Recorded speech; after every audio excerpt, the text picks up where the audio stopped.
You are audible, sir. Yeah. Myself, Advocate Neeraj Pandey. I am a moderator for today's meeting. Today, legal drafting, which will present by our Girish Rao sir, advocate and solicitor, specialized in law and civil litigation. He more than 25 years experience in the High Court and also he has very good experience in MOFA and right from inspection of RERA. He is advising some of development in RERA and was involved in the registration of more than 50 projects. His strength is structuring the real estate, deals and litigation. He avoids football and still play football regularly. Over to you, sir. Girish Rao, sir. Welcome. And go ahead. Am I audible? Yes, sir. Well, yeah. It's a great pleasure to speak on this topic of drafting. I thank you for inviting me to this session. Drafting is like a script. Whether it is a drafting of a document or drafting of a pleading in the court. I hope I'm audible to everyone, right? Sir. Hello? Yes, sir. Yeah. Yes, sir. You are audible. Yeah. Yeah, you are audible. Girish, you are audible. Okay. Please continue. Okay. Because it's always like a script of a film, a movie. When you draft, whatever you draft, someone reading should feel that he's seeing a movie. The drafting should be like that. That's what you have to always intend to achieve the things.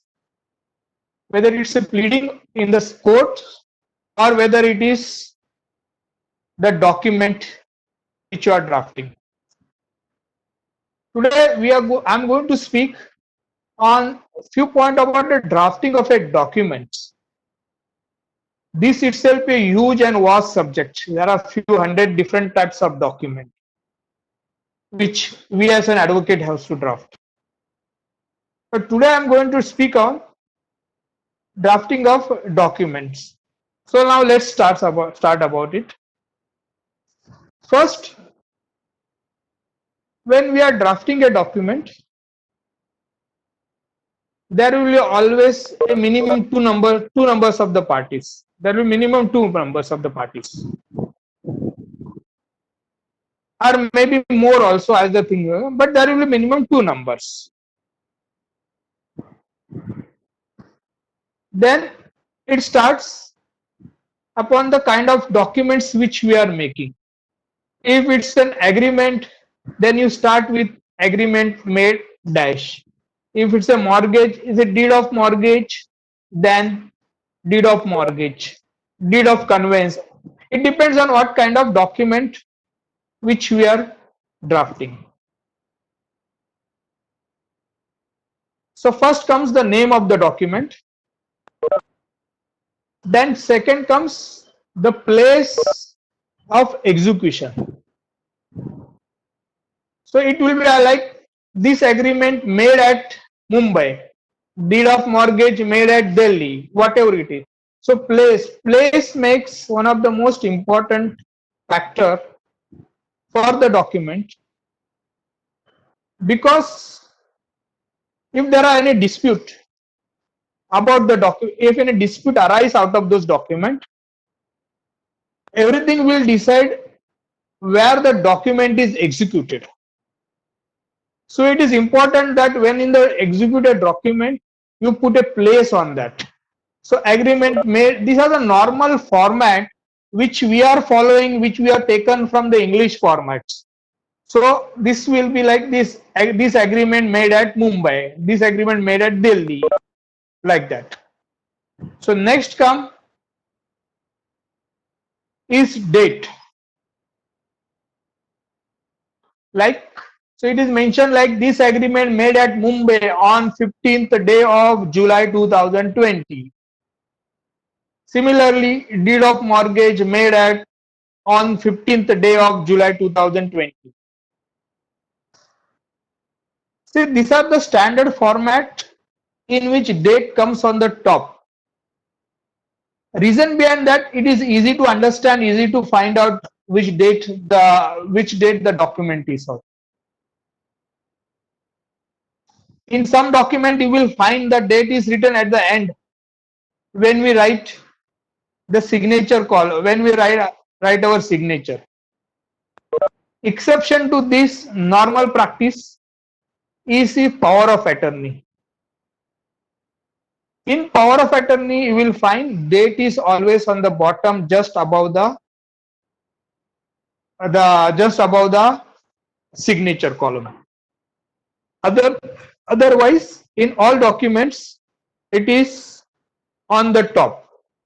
So now what we have covered is the name of the document, the place where we have executed the document, and the date when the document is executed. The date of document becomes important because on basis of when the document is executed, lot of things come into picture, like date of registration. The document, if it requires a mandatory registration, it has to be registered within 4 months. So date becomes important. If some rights and if anything has to be done pursuant to document within a particular period mentioned in the document, that is also important. So the date becomes important on the document. Now, the second aspect which comes in executing document is the parties. See, parties can be, as you are aware, parties can be individual. There can be few people joining together, association of person, HUF, partnership firm, or LLP, limited liability partnership firm, company, trust, society, and many others who can be parties. So third part which comes is a party to the document. So you, as a document writer, we should know how to write about the parties which are going to sign the document. So now let's see, if it's an individual, how the person will be mentioned. See, when an individual is executing document, it is always written Mr. X, age so and so, residing at XYZ place, and then hereinafter referred as vendor, which expression shall, unless repugnant to the context thereof, be deemed to include his or their heirs, executor, assigner, administrator, and assigned. This is most important part, because when an individual is executing a document, 7 exceptional cases, his legal heir are also bound by those documents. So you will find when an individual is a party, in that case you write, this will also include his heir, legal heirs, executor, administrator, and assigned. See, understand, when there is an agreement, the executor will, his executor and his assignee will also be bound by that. But if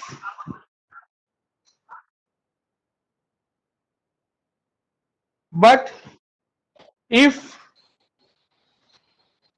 it is a deed of conveyance, then in place, then in the bracket it should assign should not come, because vendor has assigned all his right to the purchaser. So in deed of conveyance there will be an exemption that his legal heir, executor and administrators it will come. Assign will not come.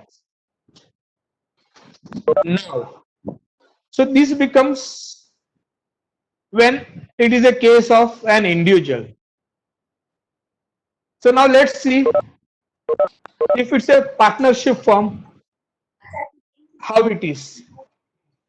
Why I have taken partnership firm is because normally I always find that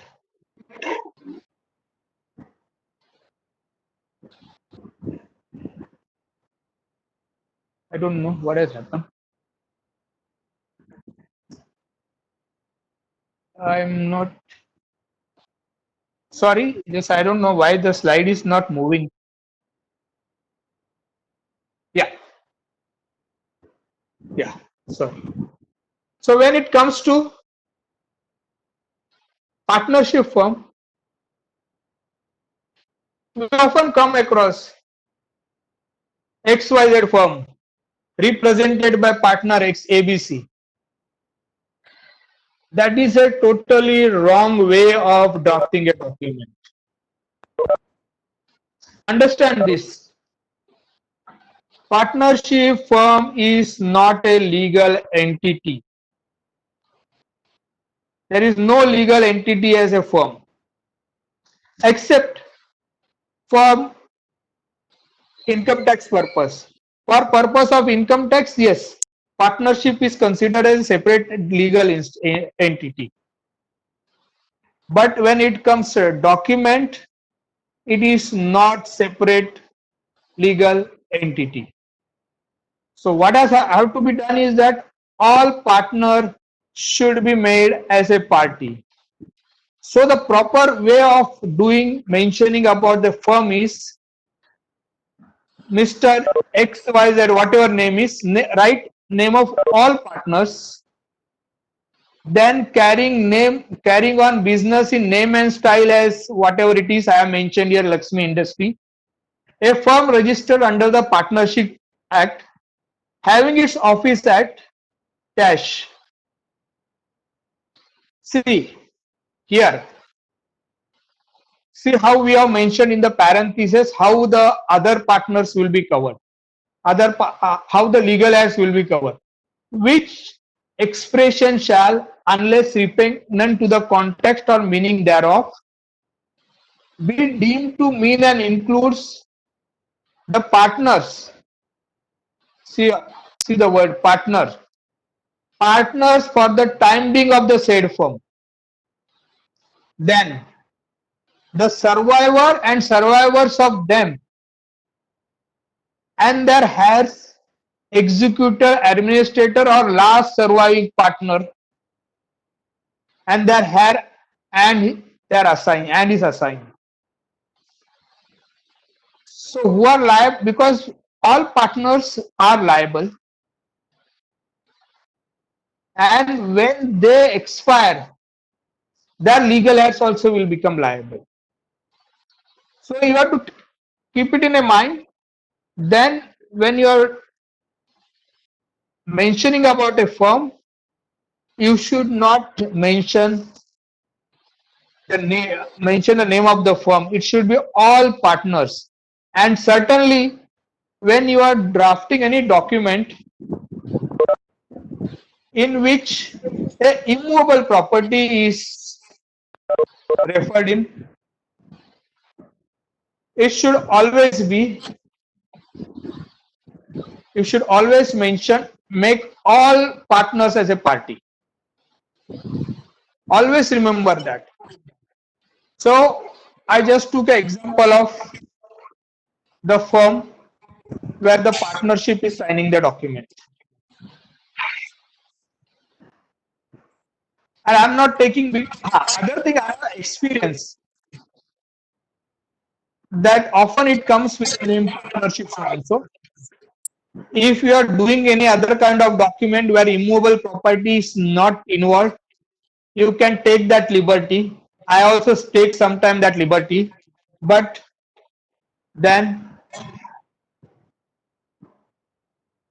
then if it is immovable property, then you can take that liberty, but normally avoid doing it. Now when party's name comes, now we have a parties who are executing, place where it is being executed, kind of document, then place, then the date, then we have mentioned about the parties. Thereafter our document starts.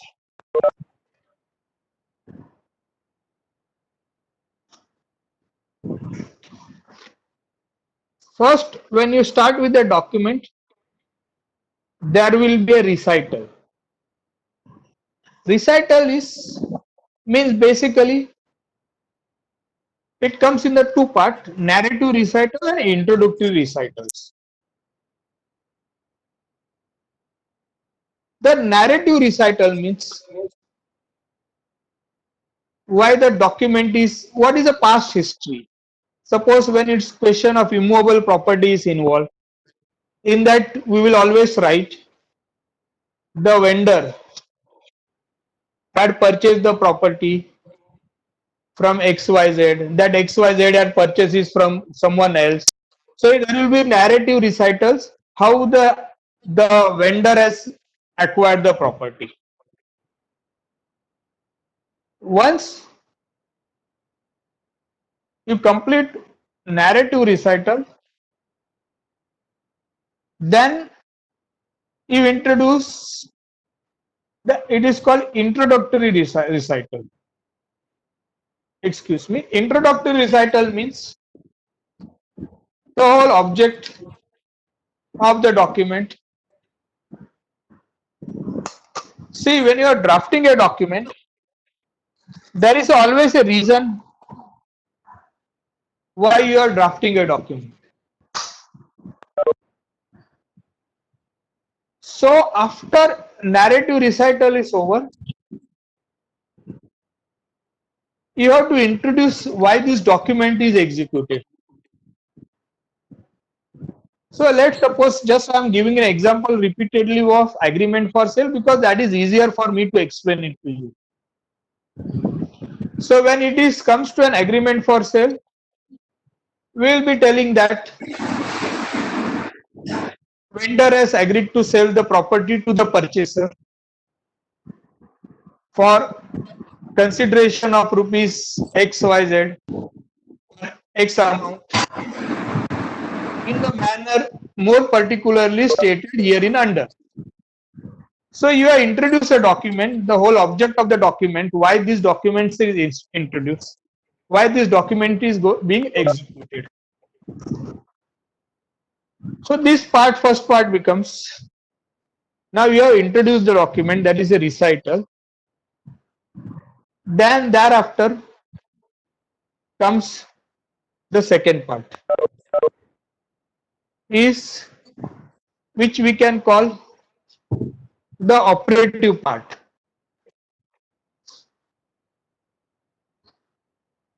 For that, first clause is called as testatum clause, which if it is deed, it is mentioned as now this deed witness that in pursuance of premises and for consideration. So this is the way it is described when there is a deed. Just to intervene here, to deed means, I hope every one of you might be knowing, some of you certainly might be knowing. Deed means a document by which transaction is normally closed, like deed of sale or deed of conveyance. There is nothing further which is required to be done. So it is called a deed. And certain deeds only one party sign.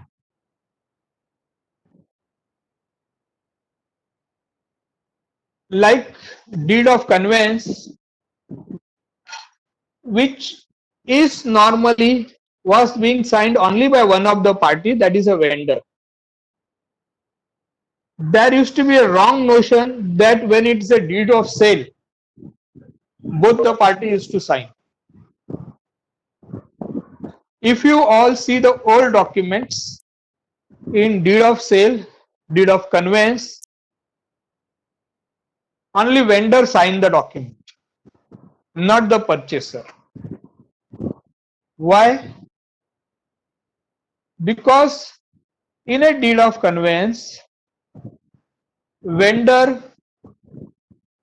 is transferring the property to the purchaser, and purchaser has paid entire amount.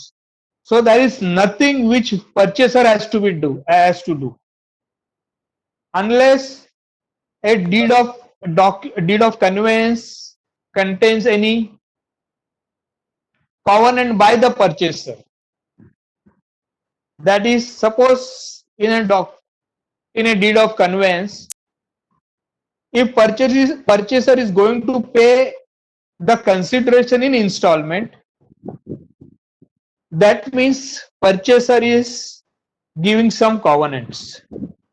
That is a time when purchaser's signature is also required. And this was a case till 2004, I believe, 2004 or something. In 2004, an amendment was introduced to the to the Registration Act, which has made it mandatory for both parties to sign. Otherwise, deed of conveyance, no, both parties are not required to sign, because there is nothing which is done in normal course by the purchaser. He is not giving any covenant, he is not giving you any undertaking. So it was not required to be signed. So all document you will find normally only vendor has signed it. So just excuse me.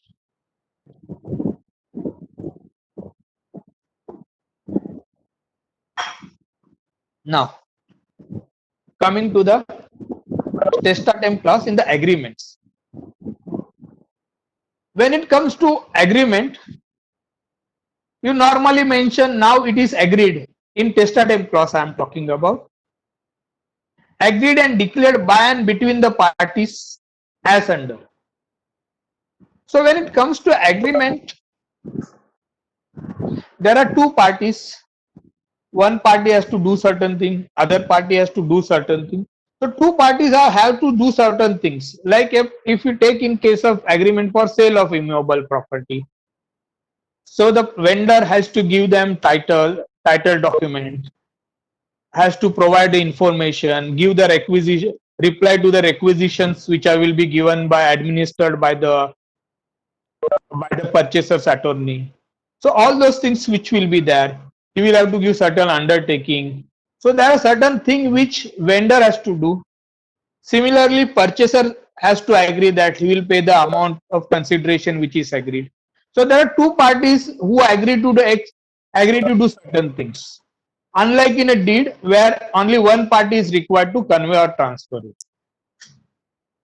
So that's why in testatem clause it is mentioned normally now is agreed and declared by and between the parties as under. Is it clear? Okay, I can't. Clear. Yeah. Sorry. Now, then it comes depending upon what are the kind of document which you are executing. Then clauses will be there, operative clauses. Operative clause means what is this document, how it is going to be operating. Because let's say agreement for sale or deed of conveyance. In that, vendor hereby sell and convey and transfer the said property to XYZ for such and such consideration. if it is suppose an agreement for appointment as an agent, then it will come the XYZ hereby appoint Mr. So and so as his agent on the terms and condition like that. So that is operative clause, means the kind of document or kind of how the document is, but the whole object of the document comes into that. So that part will come operative clause. Then part comes is, then it will, these are the normal thing which will come in the document I am seeing, because there are hundreds of different kind of document which will have a different kind of clauses depending upon what kind of document it is. But these are the normal clauses which an agreement is expected to have. This is one is operative clause. Then there will be consideration clause. So every document which are executed is there is for the consideration. So what is the consideration which will be given or given? Then there will be representation by the both the parties. If you consider, as told, the agreement for sale, in that case, the purchaser will give lot of the vendors will give lot of representation, like he is owner of the property, he is entitled to sell the property, he has paid all taxes, there are no encumbrances.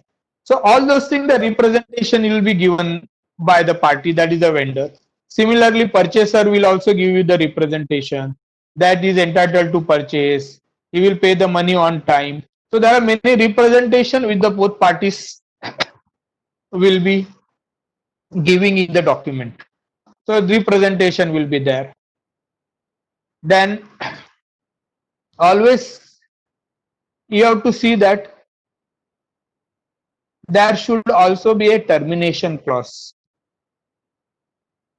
because parties agreed to do XYZ thing, but what happens if they are not able to go ahead with the understanding which is arrived? So for that, you have to be very clear when you are executing a document. There has to be a clause for termination of the agreement, so that when the dispute arises, the clause is clear, there is a process for the termination and the process which will have to be followed at the time of termination. So it could be like this, that if there is a breach, normally when you terminate an agreement, you always issue a show cause why the agreement should not be terminated. So basically, there normally you give a time. If there is a breach, rectify a breach within 15 days. If you don't rectify it, in that case, the agreement will be terminated. So in the document, there should be a termination clause. Then other clause is that jurisdiction clause. Jurisdiction will be important here, because when parties are from different places, suppose one party is from Delhi, another party is from Mumbai. In that case, if dispute arise, depending upon the transaction, a court at Mumbai also may have a jurisdiction and court at Delhi also may have a jurisdiction. It depends on facts and circumstances. But when you write, if the jurisdiction is only Mumbai, then in case of dispute, the court only in Mumbai will have a jurisdiction if cause of action has arisen in Mumbai. So jurisdiction in case of any dispute should be. Sorry, Nitish, we are running out of time. Yeah. Yeah, I am just closing it in next 5 minutes. Yeah. Yeah. So yeah. So Yeah, issue yeah. comes. Because by 3:10 it will switch off. 3:05 it will switch off. Therefore, we need to wind up. Okay. In Okay. 2-3 minutes you can carry on. No problem. Thank you. So when it comes to jurisdiction, the jurisdiction should be mentioned where it is. Then, since we are running of short time, anyhow, I was also coming to closure because this topic itself at least will require around 5 to 10 session if we go detail of these topics. So next, last comes the signature clause. Why I have taken signature clause, which in case of a company, how the signature other we know how the signature clause is mentioned, but I always find it totally wrong when it comes in respect of company, limited company. It should be always, see, understand that limited company is also a legal entity which can execute a document, which can buy a property, sell a property. But as a separate legal entity, a company cannot sign it. So company has to put its seal. When company is putting a seal, someone has to be witness. So therefore, signature clause in the company, when a company is executing the document, should be like this: common seal of the within named company, measures XYZ Private Limited, is hereto affixed pursuant to resolution of Board of Directors in its meeting held on so and so by. So it is a common seal of the company, and two directors or company secretaries witness to the seal and also to the meeting. So that's why I have just taken the signature clause of the company. So that is how the document has to be. Just this was a brief introduction of the document, how the document should be. This will take at least 5 to 10 lectures when we go through each and entire thing. I have suggested, Kumar, if we can possibly have series of lecture in which we can consider few more documents. So I am ending my lecture. It was a great pleasure talking to you people. If you have any questions, you can ask me or you can text it. Thank you. Thank you, Kumar. Yeah. Thank you, sir. Thank you, Girish, sir. Myself, Advocate Neeraj Pandit, today's monitor. Yeah. Thanks Thank a you, lot, Neeraj. thanks a lot, all the participants. Thanks, Girish, sir. Girish Rao, sir. You have explained very maturely and very accessibly what we can say, as we are all here, experienced lawyer as well as law students. We can get another opportunity if it will carry on with Kumar, sir. If anybody have question and answer, they have 2-3 minutes they can ask. Otherwise, I can give over of Yeah. this. If any question, you can type it or you can speak it. Yeah. Yeah, we are actually running short of time. Questions they can text So you, we will therefore, mail it to you. therefore, Yeah. okay, sir. Okay, Kumar, sir. Only I have got an announcement to make tomorrow. Pandit, you can announce. Neeraj, tomorrow's event you can announce, please. If you have an Yes. idea about it. Yeah, yeah. What I had to say, first of all, thanks, Mr. Girish Gopal, sir, today's delegates and solicitor, who have explained very well and drafting.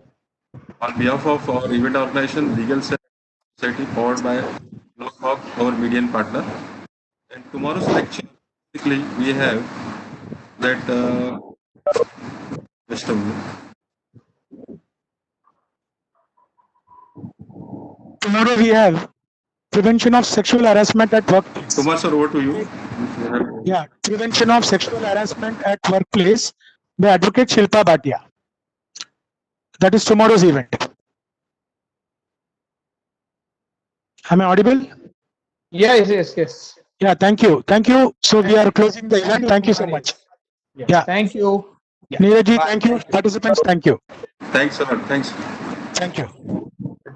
Thanks a lot. Thanks a lot. Thanks a lot.